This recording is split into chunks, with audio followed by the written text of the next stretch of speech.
Laboratory room ng University of Baguio campus nasunog. Makibalita tayo kay Freddy Rolyoda.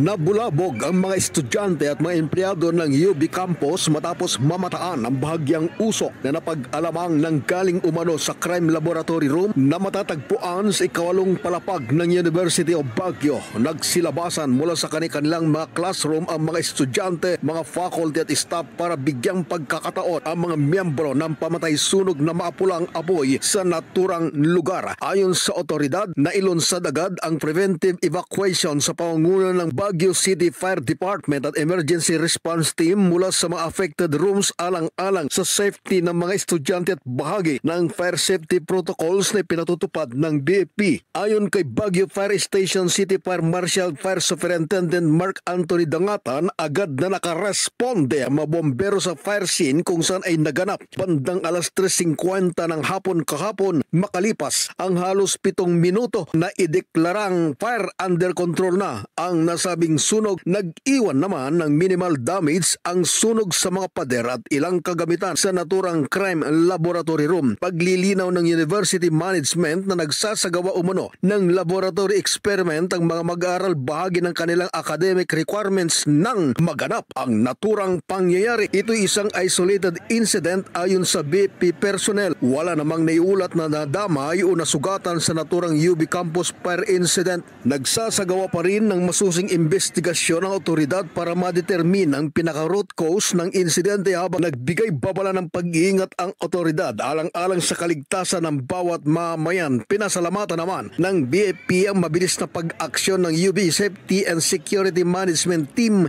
kaya agad na naalerto ang mga estudyante na makalabas ng mabilis ngunit maingat na pag-exit. Fred Rolyoda para sa mata ng Agila, matatag, matapang, matapat.